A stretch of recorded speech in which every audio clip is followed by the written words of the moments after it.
Black woman. Beautiful, powerful, resilient female of African descent with skin kissed by the sun. Conversation. A talk, especially an informal one between two or more people in which news and ideas are exchanged. We love being Black women. Black women are ambitious. Black women are confident. Black women are diligent. We are tenacious. We walk out of our houses put together. We are many shades and personalities of fabulous. But we as Black women don't talk about our dilemmas, current events, and what's going on every day that affects us. So, we created this podcast as a way to laugh together, cry together, and have an open conversation about life as Black women. Oh, that's deep. Black Women Conversations.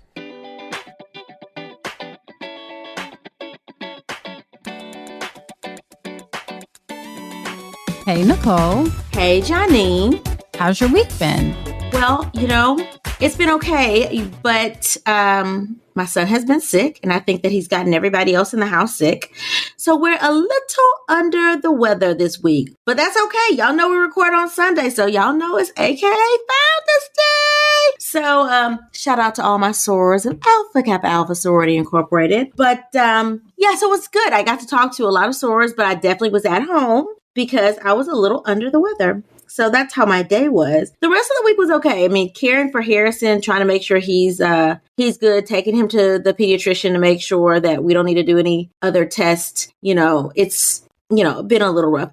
And this past week, I did see my first patients. This is my first full week of patients. So I'm excited. I mean, it's been definitely growing pains starting a brand new division. So you guys know I'm division director So I'm starting the division there, meaning starting everything, hiring everybody, starting the system, writing the templates in the programs. So it is literally building from scratch. So that has been a work in progress for the past couple of months. And now we are live. We are live with me seeing patients. So yeah, it's been a productive week. Let's say that. Can't complain. Well, first, happy Founders Day. Second, congratulations on your first patient. That's super exciting. Well, maybe I should say congratulations to them because they just got a good doctor. So congratulations. It sounds fun. When do you get your next patient? Oh, girl. No, I have had a slew of patients now. Like I've had a couple of days worth of patients now. So my next patient will be Tuesday when I get back to work.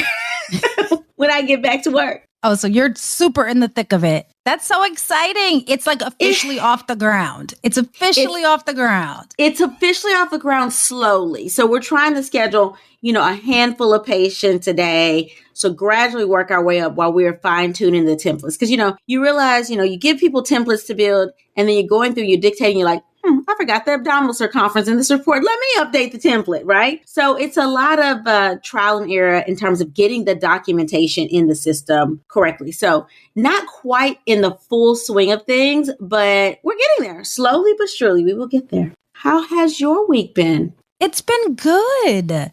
So this week, I've been restructuring my department because much like you, I started off with a blank slate and had to figure some things out. Now we got through year one and I realized that the way that we got through year one was not sustainable long-term. So we are restructuring for year two so that it can be sustainable and so that I can, maintain some employees so that we're not, having a constant revolving door. So I'm super excited for that. I've had some really, really dope meetings, which I love because I don't know if y'all know this about me, but I'm very much an ideas person. And I really like when there are new ideas and things that I can just grow and expand. But I don't necessarily always want to be responsible for the growth and the expansion. I just really like ideas. So I've had a few meetings that are very promising, I would say.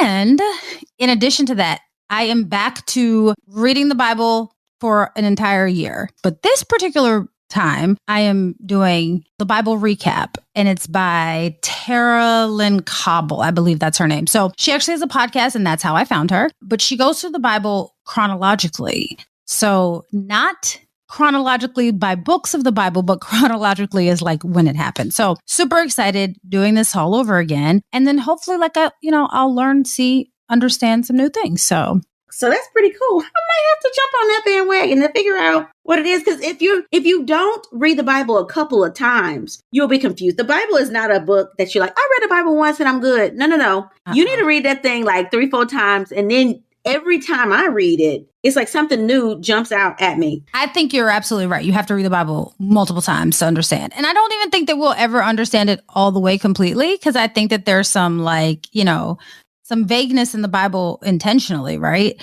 Because we're not supposed to know everything. But I do think that your understanding of the Bible also very much depends on where you are in your life, right? So like if you are in a dark place, you will kind of extract the dark things. Like whatever your mindset is as you're reading the Bible is what you will take from it. So like I've read the Bible where, a couple of times where you read it, 1 week and then you go back and reread the same passages, on down the line, and read the same exact thing and felt two completely different ways because I was in two completely different places in my life. So I would just suggest reading the Bible just because it's one of those things that even if you don't believe in the Holy Trinity or any of that, right, you will get some good lessons out of the Bible. So read it. Just saying, y'all read the self-help books. You might as well read the Bible. It's the greatest self-help book there is. Amen. So for our listeners, how y'all been? How's the year starting off so far? I'm hoping that y'all do better than Janine is doing on her caffeine break and y'all are actually doing what you said you were going to do. We hope so. Y'all, please be sure to share us with your friends and don't just go on to the episode and listen. Make sure you download, subscribe, leave us a review, and then, of course, always send in your letters and stuff. We like to hear that. But Nicole, before we get into the show, I have some bad news, like some really bad news. Do you know Grandma Holla, like the sassy grandma? Yes, I saw Grandma that Holla, today. she passed away. And I know she was 97 and she had been battling cancer for some years now. But Grandma Holla, I feel like devastated. Like I feel like I lost a member of my family. Like when I saw it and, she had been sick for some time and I believe it was her granddaughter. Her granddaughter was, giving us regular updates and then they would, sometimes she would feel up to it and talk to us. But yeah, she passed away. They said she passed away peacefully in her sleep. So listen, she lived a full life. She said whatever was on her mind. She ain't like her granddaughter said. She said, you need to get your money back. Yep. And then she loved her some men. Remember the man that was bringing her lottery tickets to her house, and the granddaughter was like, I don't know who that is, and she was like, but I do, and I'm grown. Basically, she's like, you don't got to mind my business. To live a full life like that and to leave a legacy that has made so many people laugh, it's just a true blessing. Like if we all can leave that kind of legacy and that kind of impact, we will be truly blessed. So rest in peace, Mama Holla. Yeah. All right, Janine. So what's on our timeline this week? Okay, Nicole. So Chef Way, also known as Waymond the God, also known as Waymond Wesley II.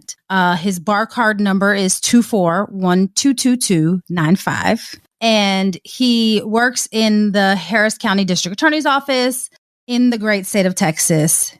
This man is on our timeline.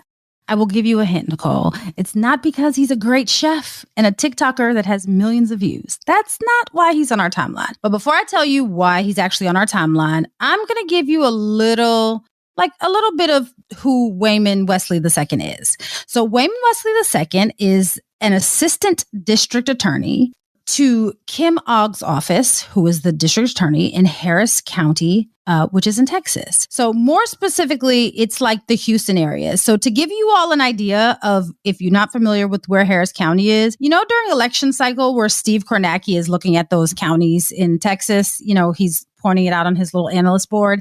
Harris County is usually one of the ones that we are looking or watching. So it's kind of pretty important, pretty impactful in that particular state and for the country, just to give you an idea. He works in Kim Ogg's office in Harris County. So in 2019, Wesley graduated from the University of Kentucky Law School. He graduated with his JD, according to the Texas State Bar website. And he was licensed in Texas in January of 2021. And then he was hired at the DA's office in March of that same year. So March 2021 is when he started working at the DA's office.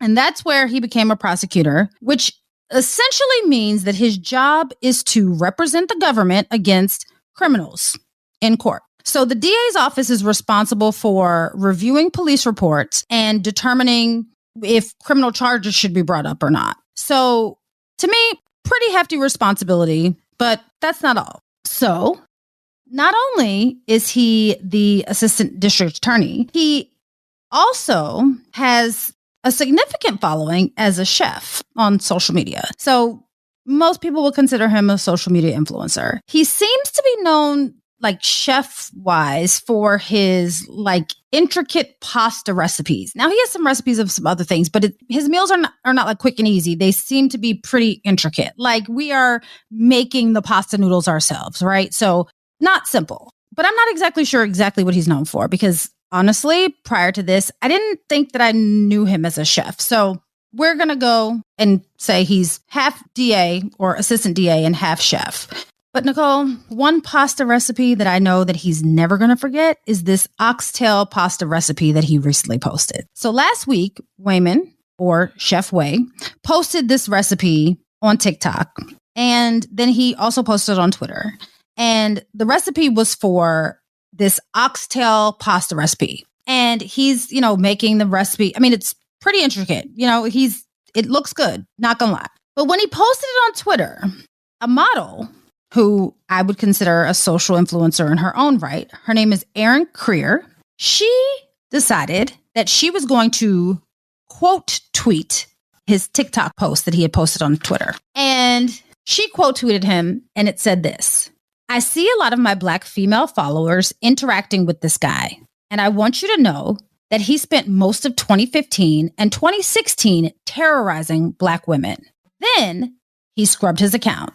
He's violently misogynistic, so keep that in mind as you interact and tell others you see interacting." So after she posted that, well, it's not even after, in this post that has this comment, she attaches screenshots as reference to what she's saying. And it's important that she posted these screenshots. So obviously she had them for a while because the account that, as she said, that she's referring to has been deleted. So to give you an idea of, what these screenshots look like or what they are, they're images of people, with his comments from his Twitter account back then, supposedly. And the comments that he's making range from colorism to racism to misogyny to body shaming. I mean, he runs the gamut of he's essentially an equal opportunity butthole, right? So to give you an idea of what some of these images are, I'll tell you. Now we'll post them. They're extremely offensive, but we'll post them. So one is a model, gorgeous model in a bikini, and his comment just simply says, "She's too Black." And then another post is a very thin woman in a bikini and a woman who has beautiful curves, and he puts them side by side, and he says the body type that should wear bikinis versus the body type that shouldn't. So those are the kinds of things that he's posting. But that's not really all. So another one of them said, where's the one that this one. It says, it's literally a picture of a woman's hip, a Black woman, it appears, a Black woman's hip, and she has stretch marks. Now, mind you, the stretch marks are very, subtle. And his comment is, number one sign of an unhealthy woman. He also has a post with a woman breastfeeding, essentially implying that she should breastfeed inside. And then, he has a post of body shaming. And the one I think is the most offensive is he has a picture of a Black woman, and next to it is a picture of a dump truck backing up to a landfill. And he says in his comment, "I see no difference." So those are the kind of, I'm going to say it, elitish things that he has been saying, some of them. Now, mind you, these are just the screenshots that she saved, right? These are some of the things that he was saying supposedly only between 2015 and 2016. Now, before you go start trying to come for Erin, because Erin is a Black woman, just to make note, and he is also a Black man, saying that she's coming for a Black man or she's trying to tear him down, because some people did take that route. Let me say this. She never said anything about him other than the fact that he was violently misogynistic. And you should keep that in mind. And that he was terrorizing Black women, which all of them are true. And she showed receipts, right? She also didn't say that we shouldn't follow him or you shouldn't, support whatever it is that he's doing. She didn't say that. She basically just said she wanted to make you aware and you should then make others aware. So she's just giving us a warning. She's saying caution when interacting with this man. And then she gave evidence. That's all she's doing. So please don't come for her. Now, what Black Twitter did with what she said is what turned everything upside down. So after literally being roasted fried literally on Twitter, the chef felt like he was inclined to respond. So on Twitter, this is what he said. There's no way to demonstrate how much I've changed since then, but I respect your position. I made sure that my actions and words since that time reflect the complete opposite of the tweets. So I have a lot to say about that comment, but I will leave you all to have your own opinions about the comment. But that's how he responded on Twitter. He also responded on TikTok. Not the same response though, Nicole. He said, to those I've hurt with my past tweets from 2015 to early 2016, why he had to specify, don't know, that have resurfaced, I am deeply sorry. That was a moment in my life where I was sick in more ways than one. Cooking saved me. You have watched a flawed man heal and who will continue to heal and learn. Thanks for being along for the journey. And then he signed it, Chef Way. Now, Chef Way, as Black women, we want to forgive you because you're a Black man and we don't ever want to tear down a Black man no matter how much they've turned their back on us. That's something that we're pretty good at, turning the other cheek. I mean, if we're being honest, look how many opportunities we gave Kanye. Kanye basically slapped us in the face time after time, and it took us a minute before we canceled him. And I'm not even sure that we've all canceled him. But Chef Way, this to me seems like you literally just waged war against Black women, specifically Black women that don't fit into the stereotype. I don't even want to say stereotype, that don't fit into your picture perfect image of a woman. So if she's a little heavy, if she's darker than a paper bag, if she's anything that doesn't look like what you think perfection is, you essentially waged war on us. And Erin was correct when she said that you terrorized us, because those are not the only tweets that have come out. There have been pictures and other allegations. It's coming out. So I don't want to cancel a Black man, and we generally don't cancel Black men, but this is a different kind of situation. Everyone is allowed to have their preference. We all know everyone's not going to like the same thing. We respect your preference. The issue comes into play when you begin to lack even the basic tolerance for anything that's outside of your preference. And then you took it a step further and you decided to essentially just spew hate and then encourage other people who followed you to do the same thing. I don't know. I just feel like, in my opinion, that that's not acceptable behavior for anyone of any race, of any gender, no one. You can't spew hate and expect others to follow you in your thought pattern and think that that's okay. There are clearly several brands who agreed with my opinion, and they've severed ties with Chef Way. So the CEO of Anova tweeted it, and it seemed like just a knee-jerk tweet. And he tweeted that they were ending their affiliation with Chef Way ASAP. And then he said that there would be more to come. And then he said that basically Chef Way doesn't represent the value of the brand, which I respect. Now, I feel bad for him because we are severing ties and he's losing business because of his actions. But I am of the mindset that his actions and tweets don't really have much to do with him cooking or his ability to be a chef. Now, I'm saying this, so before you come for me, I'm saying this because, look, Paula Deen still has thriving restaurants and a thriving web series, and we canceled her long ago for saying very similar things. Not defending him, Just saying. But let's not forget that he's not just a chef. He's, more importantly, a prosecutor. Now, this is where I feel like it's more serious. It's a much more serious issue because it's not just affecting him and his brand and what he wants to represent. It's affecting a large number of people. So as I stated, the main role of his job is to determine if charges should be brought against people on the behalf of the government. Personally, and I don't know, but it sounds like they probably do. I would guess that they probably take some oath that says that this will be done in an unbiased manner. Now, if you can't even tweet something that's tolerant and you have such hatred for a group of people that is so broad, I have a very difficult time believing that you're going to be able to do your job. Like, you just turn that off and you're going to be able to do your job in an unbiased manner.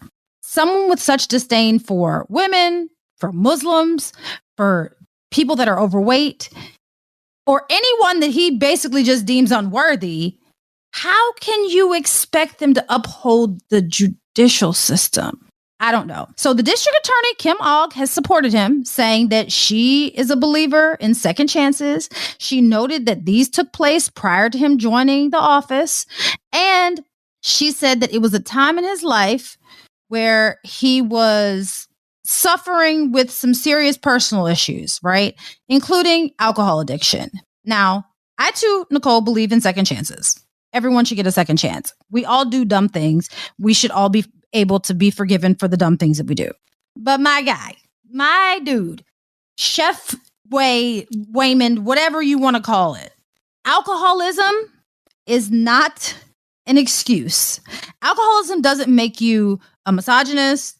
It doesn't make you a body shaming colorist. It just amplifies whatever is already in there. Just like when the little white girls be like, oh, I was drunk. I turned into a racist when I was drunk. We don't accept that. Then we're not accepting this. That's who you are, sir. Just saying. As I said, Kim Ogg, District Attorney Kim Ogg, she's supporting him. But the issue that I have, Nicole, is it's not just these tweets. Since then, as I briefly mentioned earlier, the tweets, other people have come out saying that they've experienced this and he's been like this since high school and throughout college. Some people have even said that, they've made allegations of him being abusive or harassing them offline, not just on Twitter, but offline as well. So there's a lot going on here. And let me be very clear that it's not just Black women who are making these allegations, right? It's white. I've seen white women. I've seen white men. I've seen a ton of people making these allegations, and some people are calling for him to be removed from office. Now, do I think he should be removed from office? Probably not. Let the man resign. But nonetheless, should he be in office? I think we can all agree that he probably shouldn't be in office. Let him cook. He can be a great chef, but we don't need him to be in office. Some people have reported him to the bar, so we shall see what happens, right? The Bar Association, he's been reported to them supposedly, according to social media, and people are calling for him to be removed. So we shall see what happens. Now, again, do I want to see a Black man unable to support his family, not having a job? No, I don't. I think that the man should be allowed to be a chef and social influencer if that's what he wants to do. And whoever follows him, they follow him, right? But do I think he should be a prosecutor? I will say this. I think that he should be a prosecutor as much as I think that R. Kelly should be a high school teacher. What do you think, Nicole? Whenever you sent this to me initially, you know me, I'm going to go digging. I spent hours on TikTok looking at all the videos and all the videos that people made about his apology and about, basically how he mistreated either them, how he was basically very abusive and attacking women on Twitter. And it was like, that was what he went on Twitter to do, is to be disrespectful, demeaning, belittling, and attacking. So for me, this is not that he's sorry. He's sorry that somebody called him out. Now, if he would have stayed on TikTok and done his little videos, he'd been fine, but he wanted to capture another platform. Let me get paid from another platform. I'm getting paid by Twitter because I got 250,000+ followers, but now I want to go back to Twitter. Let me see if I can get some more followers there. But Twitter does not forget, okay? And I mean, Homeboy wasn't on there but 2 seconds before Homegirl screenshot those former tweets that he made. And out of those, reading through those, you're like, wow. I mean, it's not that he has a preference. He really genuinely does not like Black women. When you compare someone, the picture that he has comparing the Black woman to a landfill of garbage was like, what are you looking at?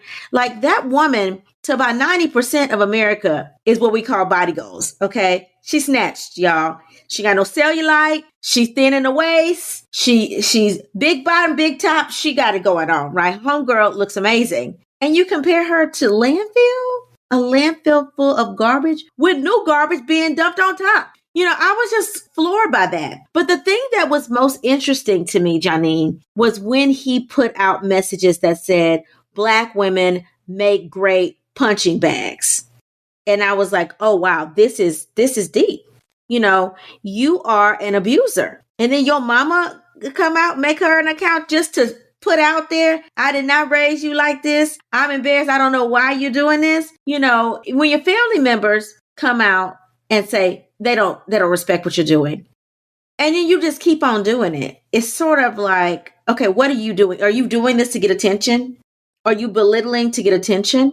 But we do have to realize 2015, 2016, we call it the era of bashing Black women, right? But real talk, Black women have been belittled and a punching bag for everybody else forever, right? This is just now the new Me Too movement about calling out harassment, calling out abuse. And this is just on the back end of that movement. And he happened to be in the crossfire of this, but he needed to be outed. One guy, I can't remember his name, but y'all, I'm going to post him. He was talking about how he can't believe this guy. He doesn't respect it, yada, yada. Went on and on, okay, in a post. And someone made a TikTok video that said, be careful what you post. Black men, you may need to sit this one out, because she pulled up his account and he had been belittling and demeaning Black women in post in 2013 that he tried to wipe out and start over again. So we know that there was a lot of this break a Black woman down thing going on and bashing us in our bodies and all the things that we stand for about a decade ago on social media. Now, 2015, 2016, that ain't a decade ago. Okay. That's just 6-7 years ago. But back in that era, 5-10 years ago, there was a lot of that, body shaming and bash women down. We just now stumbled upon this body positivity movement thanks to the pandemic. I'm telling you, before the pandemic, wasn't nobody trying to bear all, tell all, be proud of who they were. People were covering up. And the pandemic, people got more on social media. And the average person started getting endorsements and attention and things like that because of the pandemic. So a little bit the pandemic gets done. But this guy's not sorry. He didn't even say what he was sorry for in the apology. He didn't even say it. And my thing is, being sorry should never be reactionary, right? You wait until somebody literally calls your shit out. It's not like you went live and said, you know what, y'all, I was reflecting about how stupid I was back in the day. Okay. And it seems like he was a little older in law school. Okay. So he wasn't, 20 in law school. So he was probably a little older in law school. Now, apparently he gotten kicked out or dismissed in law school because he was harassing somebody, y'all. Again, harassing, and then got to come back and finish. Okay. Because his men get to do that. They get to come back and finish.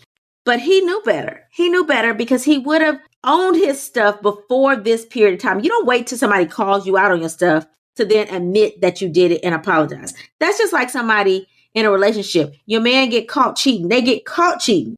And now they're so sorry. You're the best thing ever. I'm so sorry. What you should have done is had a come to Jesus conversation with yourself before you got caught and went to your wife and said, you know what, babe, I made a mistake. I cheated on you. This is what happened. I'm so sorry.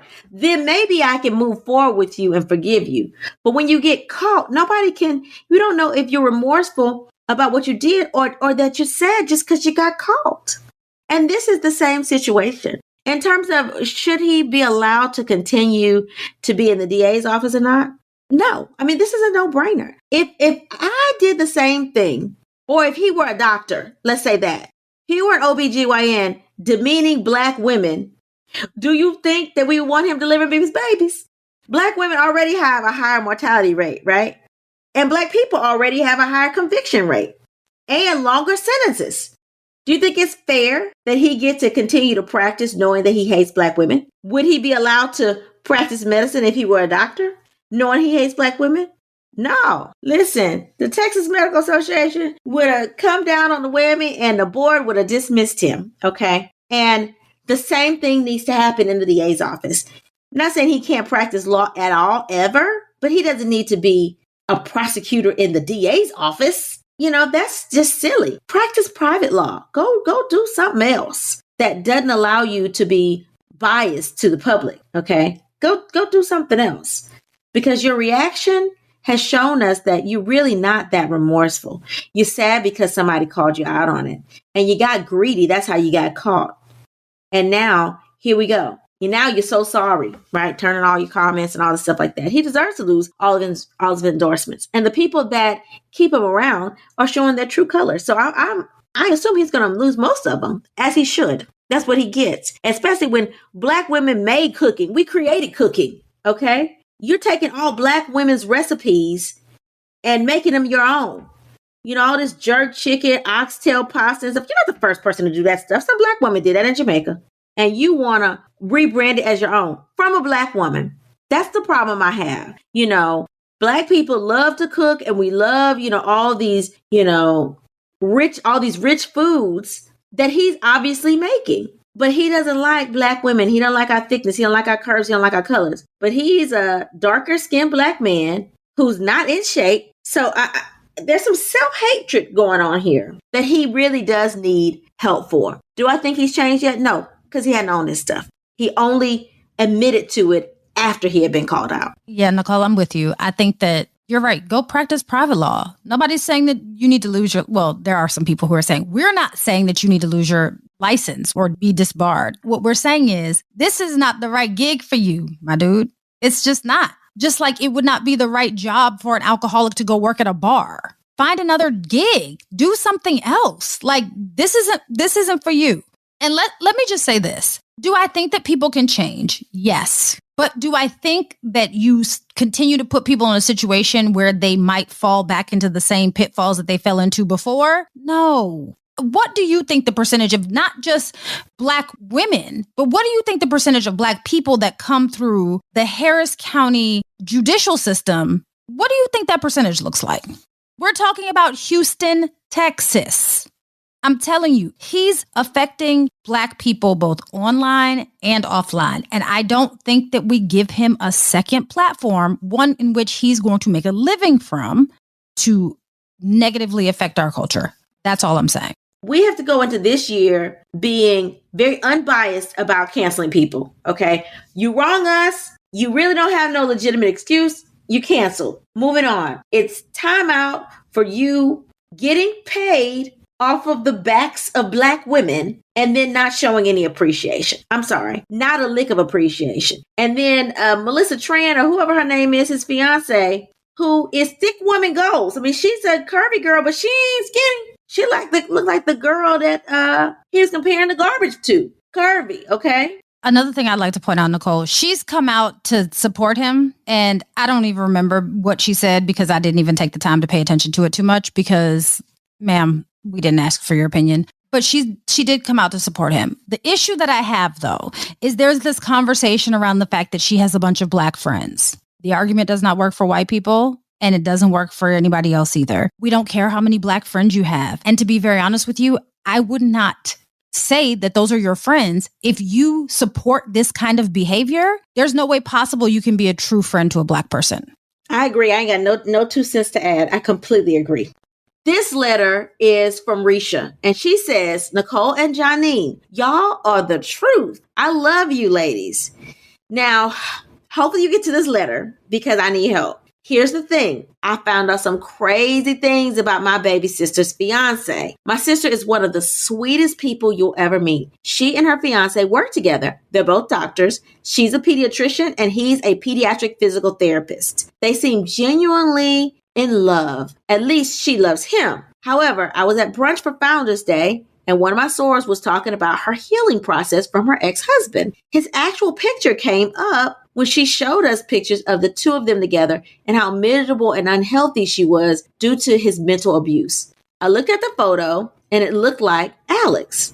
I straight up asked Sora, was the guy's name Alex? And she confirmed that it was in fact the same guy, my sister's fiance. She was married to Alex for 4 years. During that time, he both mentally and physically abused her. They've been divorced now for almost 5 years, and it's hard for me to believe that he's changed in so short a time period. Not only does my sister not know he has an abusive past, she has no idea he's ever been married before. I feel an obligation to tell my sister, but I'm not sure how to break it to her. Ladies, could you give me some advice? How would you approach the situation? Risha. Okay, Risha, this is your sister. You 100% have to tell her. There's no questioning whether you tell her or not. And I know that you didn't ask us whether you should tell her. You asked us how you should address this situation. But I say, girl, address it head on. First of all, the soror that you got the pictures from, make sure that you have a physical copy of the pictures.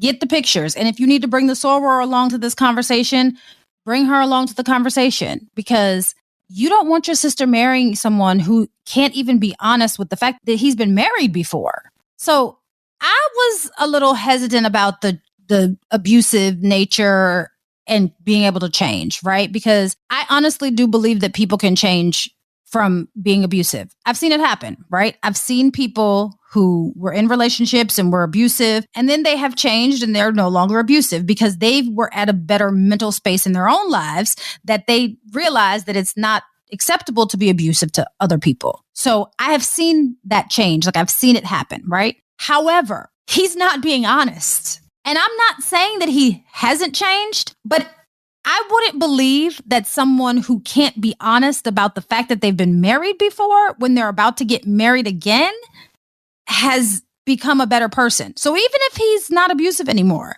he's still kind of a little bit of a douchebag, because that's kind of important information, especially when it's clearly not that far away from her circle. If your sister and his ex-wife, the only separation between the two of y'all is you, it's likely that she would find out somehow. And let me say this.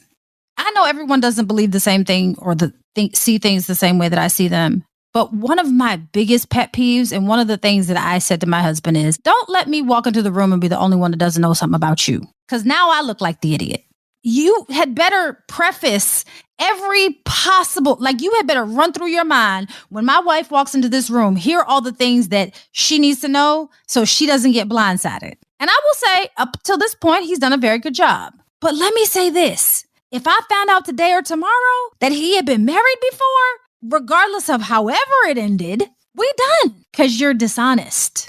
So yeah, girl, Risha, I would take the pictures, take the soror if you need to. Maybe you go out to lunch or do something and be like, oh, and if you are not the kind that likes to be in awkward situations, maybe you make it feel like that's not the purpose of the lunch or the whatever. But honestly, if it were me, I would just say head on, hey girl, I was out with my soror and, ooh, did you know that your fiance been married before? Because, you know, he was married to my soror. Maybe you go look him up. Just saying. And if you don't want to be the one to break the news, go look up the marriage records and put them in an envelope and drop them at her door.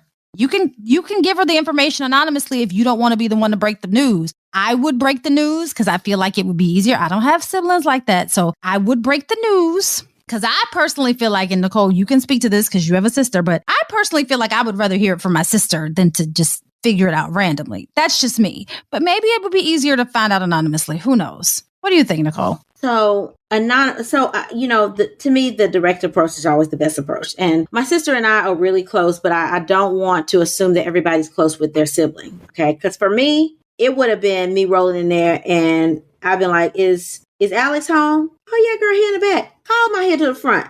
Oh, so you were married? Because I just met your ex-wife. So for me, it would have been no time to sweet talk, no time for nothing. I would have called him out in front of her so that we can both watch his reaction. Okay, that's what I would have done. And I would have then told my sister after the fact, after we confronted him, hey, if you want to talk to her, I can get her on the phone right now. Like, you need to know what happened in the relationship. And now y'all can take some time to, you can talk to your fiance now that he knows that I know.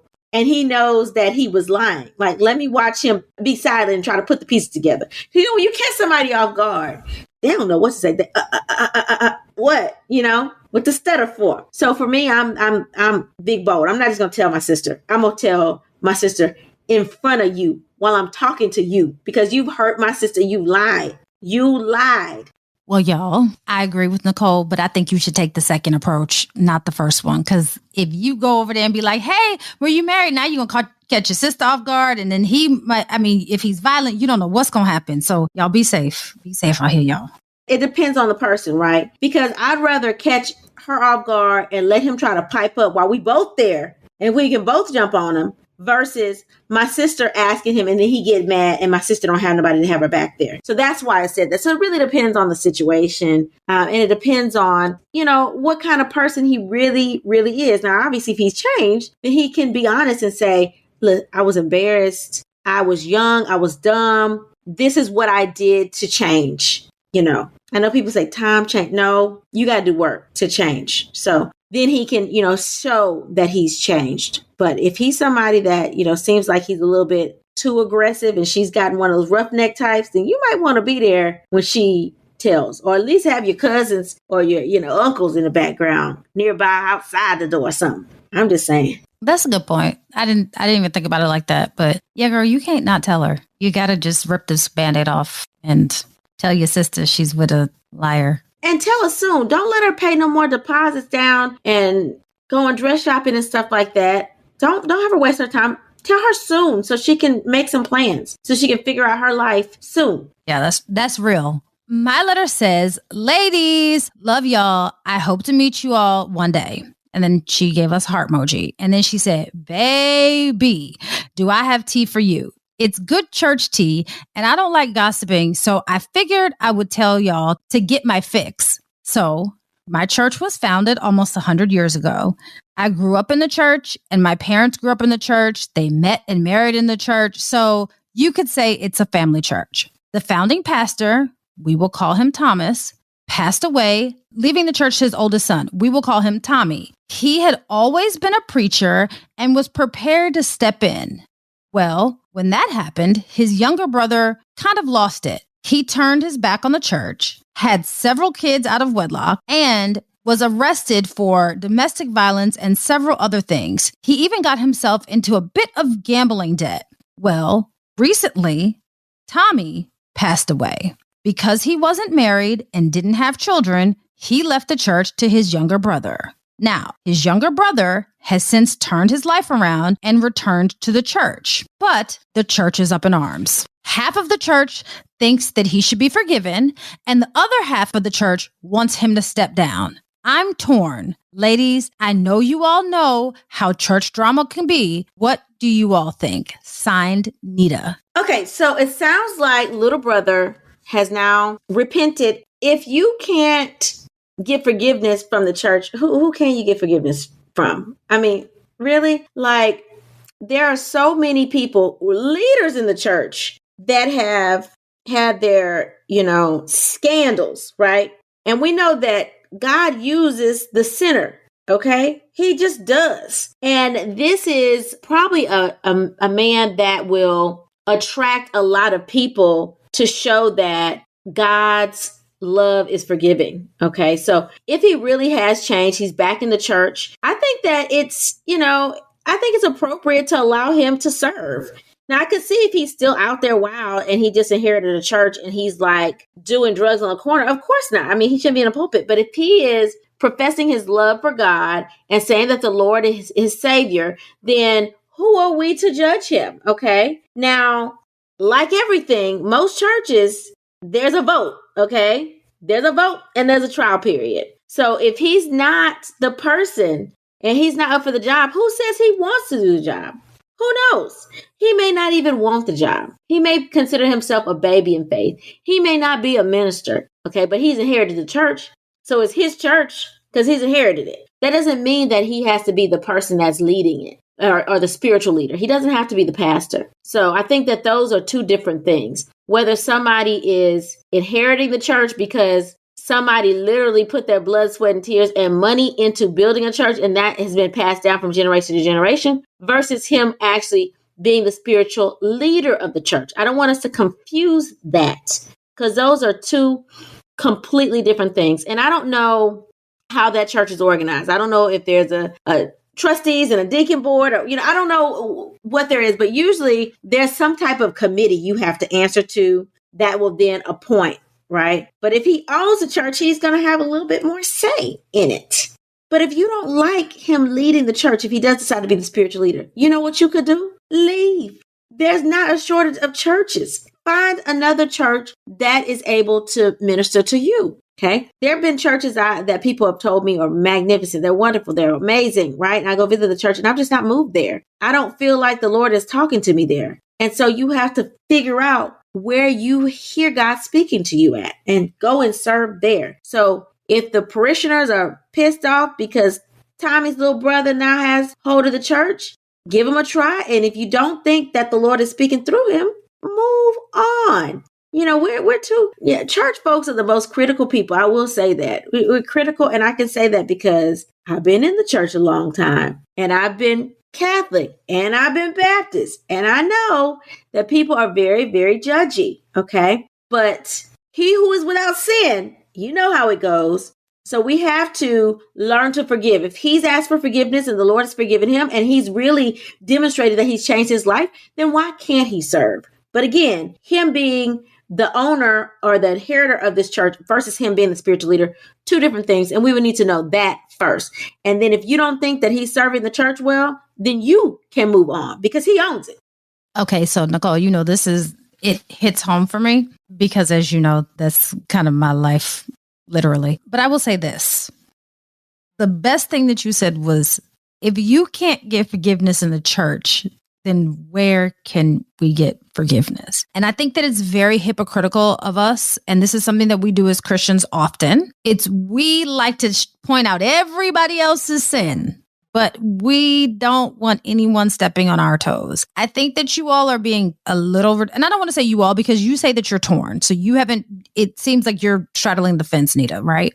I would say this. If you believe in the Bible and what it says in the Bible, then you believe in forgiveness. Now, does that mean that if we forgive people, kind of like the chef way, if we forgive them, does that mean that we want to put them in a situation where they might not thrive? No.